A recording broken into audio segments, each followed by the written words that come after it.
expect powerful change. Show the world the real you. You're good enough to do so.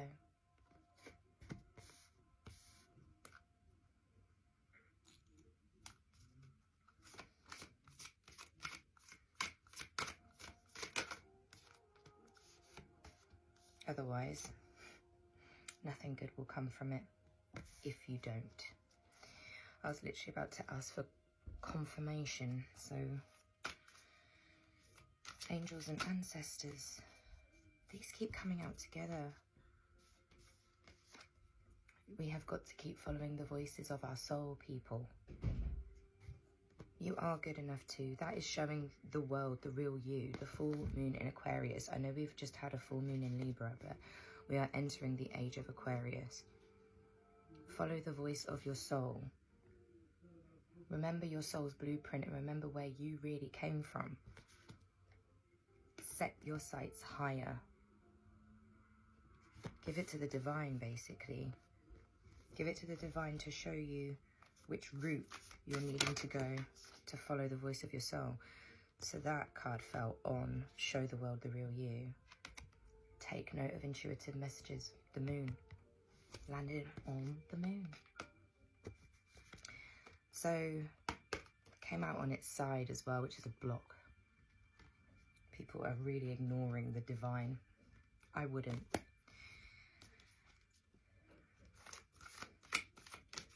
Take note of intuitive messages. Harness your mystical power. This is the thing. If you was to literally be still, receive this information, this happens naturally. The divine feminine is ready to harness that as well. And it's understanding. So the High Priestess and Earth Mother. It's basically the Empress and the High Priestess in this deck. But look at them two. The divine feminine's ready to take action on showing the world the real them. They know they're good enough. They are feeling loved and comforted. Within the grasps of themselves, they're ready to harness that mystical power. Is this a message for our divine feminines or masculines? Because there's two. Both, maybe.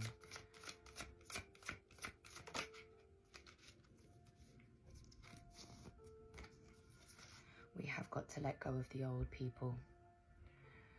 We've got to let go of the old to make space for the new. That's how it works. That's how it has to work. Crows are significant. I have crows living around me as well. But when you're, take note of these intuitive messages by showing the world the real you. Maybe you're a channel and you can decipher these messages from the wild. You have the black cat here as well. Trust your instincts. Got all of these animals here.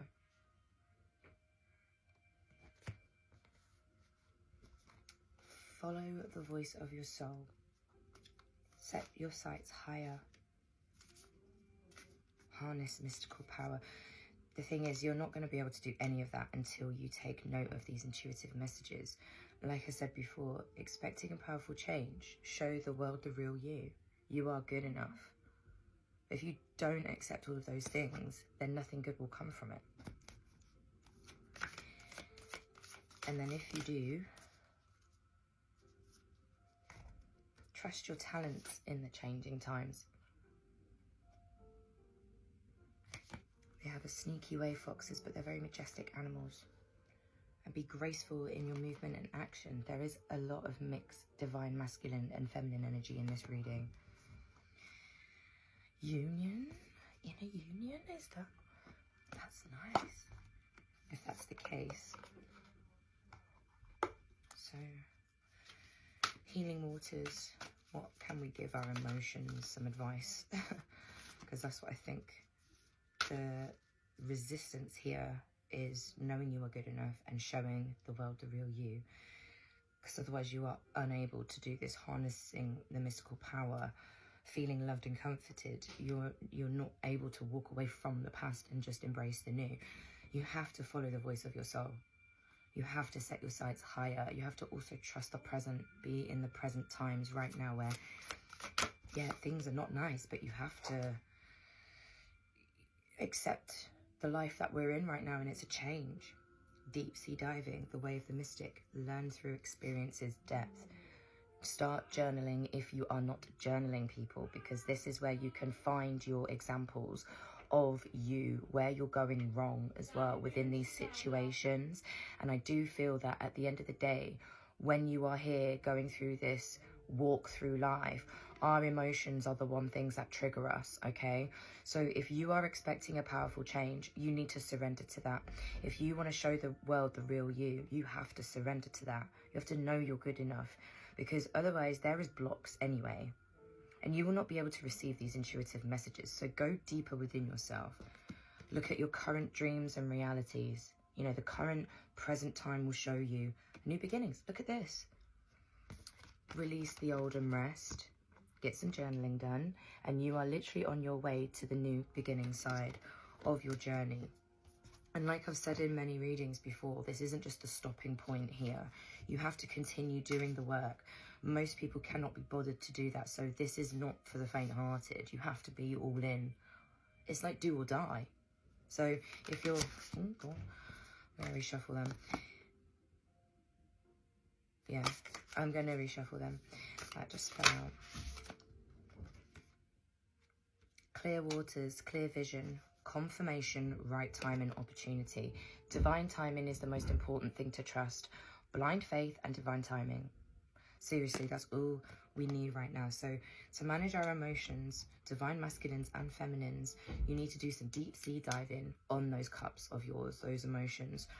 Way of the mystic. You have obviously got some intuitiveness that you need to look into and follow the voice of your soul. And the resistance is you. You are resisting from your own being. And the way that you have to go around about that is just surrender to the divine. And then it can help you detach and digest the rest, because it is difficult. You'll have current dreams that will probably give you signs and synchronicities of what needs to be done next. Future realities might be shown to you. So you've got your timelines that are appearing to you, showing you kind of this is what you can get, but you have to stay on your workload. You have to keep doing the work.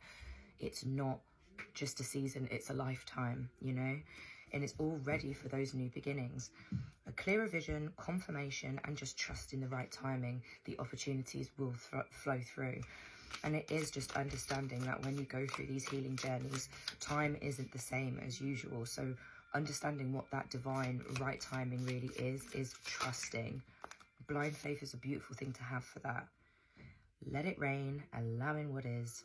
Trust, there you go. Inevitability and trust. I don't know what else to really say about that one.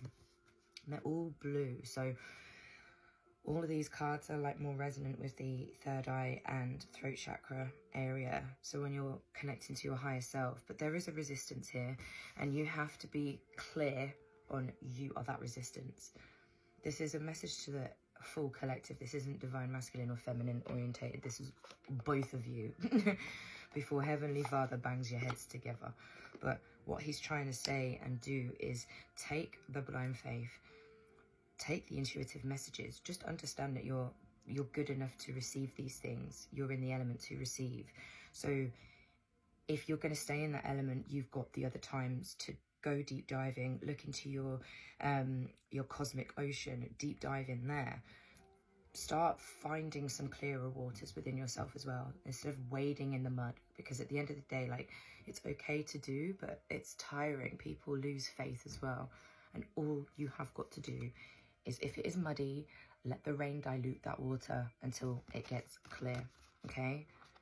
And trust that it will do that.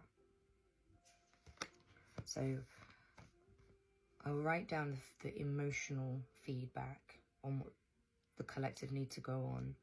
And this is a new changing point now. It's a new beginning. We're in the new spring. We've just had a full moon, the pink moon in Libra. So the scales are now balanced. Like, we have to now move, ebb and flow, okay? So please stay on the grind, collective. I'm just going to have a look at these intuitor cards. Which ones? It's like, is there any chakras we really need to focus on? Elements, whatnot.